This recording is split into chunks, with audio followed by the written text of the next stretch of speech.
പണ്ട് തിരുവനന്തപുരത്ത് നിന്നും പത്മനാഭപുരത്തേക്ക് പോകുന്ന വഴിക്ക് കുറേയിടെ മനുഷ്യവാസമില്ലാത്ത വെറും കൂടായി കിടന്നിരുന്നു. എങ്കിലും തിരുവനന്തപുരത്ത് നിന്നും കിഴക്കോട്ട് പോകാനും കിഴക്കോട്ടുള്ളവർക്ക് തിരുവനന്തപുരത്തേക്കും മറ്റും വരാനും വേറെ വഴിയില്ലാതിരുന്നാൽ ജനങ്ങൾ അക്കാലത്ത് സാധാരണമായി സഞ്ചരിച്ചിരുന്നത് കാട്ടുവഴിയെ തന്നെയായിരുന്നു. ആ കാട്ടിൽ ഒരിക്കലും ഒരു യക്ഷി വന്നുകൂടി. ആ യക്ഷി പകൽ സമയത്തു സർവ്വക സുന്ദരിയും യുവതിയുമായ ഒരു വേശ്യാസ്ത്രീയുടെ വേഷം ധരിച്ച് ആ വഴിയിൽ ചെന്ന് നിൽക്കും. ആ വഴിയെ പോകുന്നവരോട് ആദ്യം തന്നെ ഒരിക്കൽ മുറുക്കാൻ ചുണ്ണാമ്പ് തരുമോ എന്നു സസ്മിതം ചോദിക്കും. ചുണ്ണാമ്പ് കൊടുത്തു കഴിയുമ്പോൾ നർമ്മസലാപം തുടരും. അവളുടെ വാക്ക് കേട്ടാൽ മയങ്ങിപ്പോകാത്തവരാരും തന്നെ ഇല്ലായിരുന്നു. അതിനാൽ അവൾ പറഞ്ഞു മയക്കി ഓരോരുത്തരെയും കാട്ടിൽ കൂട്ടിക്കൊണ്ടുപോകും. കാട്ടിൽ ചെന്നാൽ ഉടനെ പിടിച്ചു കടിച്ചു കീറി ചോര കുടിക്കും. നഖവും ശിഖയും എല്ലാം ഭക്ഷിക്കുകയും ചെയ്യും. ഇതാണ് അവളുടെ പതിവ്. ഇങ്ങനെ അവൾ അനേകം ആളുകളെ ഭക്ഷിച്ചു. ഇതറിഞ്ഞ് ജനങ്ങൾ ഇതിലെ നടക്കാതായി. അപ്പോൾ ആ യക്ഷി രാത്രികാലങ്ങളിൽ കൂടിയിടയിൽ കടന്നു മനുഷ്യരെ ഭക്ഷിച്ച് തുടങ്ങി. അതിനാൽ ജനങ്ങൾ ഏതുവിധവും ഈ യക്ഷിയെ ഇവിടെ നിന്ന് ഒഴിച്ചുവിടണമെന്ന് വിചാരിച്ച് അനേകം മന്ത്രവാദികളെ വരുത്തി പല വിദ്യകൾ ചെയ്യിച്ചു.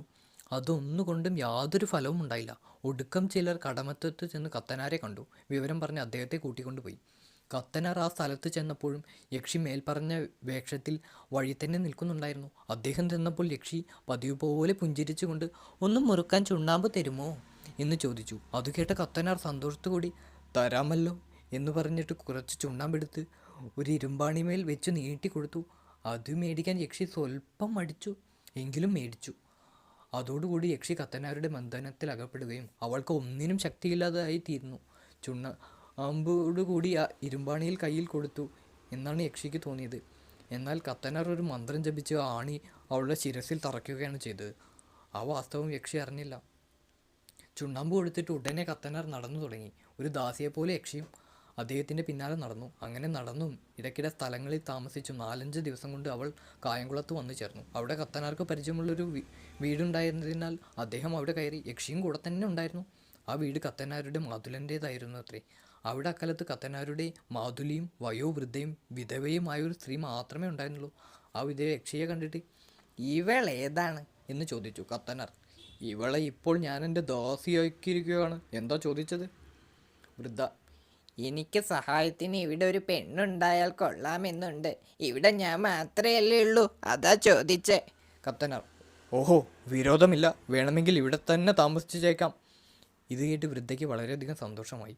അവർ ആ യക്ഷിയെ തൻ്റെ പുത്രിയെപ്പോലെ വാത്സല്യപൂർവ്വം സ്വീകരിച്ചു. ഉടനെ കത്തനാർ കുളിക്കാൻ പോയി.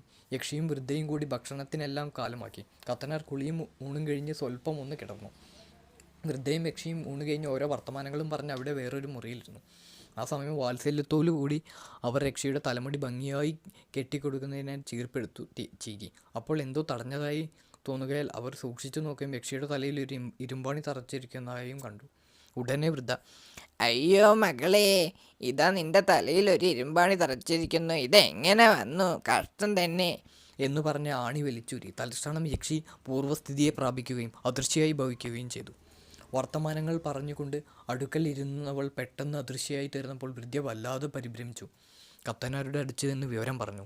തലയിൽ തറച്ചിരിക്കുന്ന ആണി ഊരിക്കളഞ്ഞു എന്ന് കേട്ടപ്പോൾ "എന്നാൽ കാര്യം തെറ്റി" എന്ന് പറഞ്ഞിട്ട് കത്തനാരും പിന്നാലെ പുറപ്പെട്ടു. ചില ലക്ഷണങ്ങൾ കൊണ്ട് യക്ഷി വടക്കോട്ടാണ് പോയതെന്നാൽ കത്തനാരും വടക്കോട്ട് തന്നെ നടന്നു.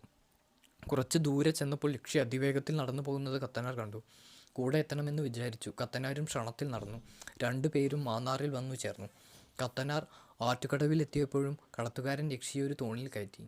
പനയന്നാർ കാവിൽ കടവിൽ ഇറങ്ങിക്കഴിഞ്ഞ് കത്തനാർ പിന്നാലെ എത്തുന്നതിന് തൽക്കാലം അവിടെ വേറെ വള്ളമില്ലായിരുന്നു. വള്ളം കിട്ടിയിട്ട് അതിൽ കയറി അക്കരെ ചെല്ലുമ്പോഴേക്ക് യക്ഷി അവിടെ നിന്ന് പോയി കളഞ്ഞെങ്കിലോ എന്ന് വിചാരിച്ച് കത്തനാർ അവിടെ നിന്നുകൊണ്ട് യക്ഷിക്ക് അവിടെ നിന്ന് പോകാൻ പറ്റാത്ത വിധത്തിലൊരു വിദ്യ പ്രയോഗിച്ചു.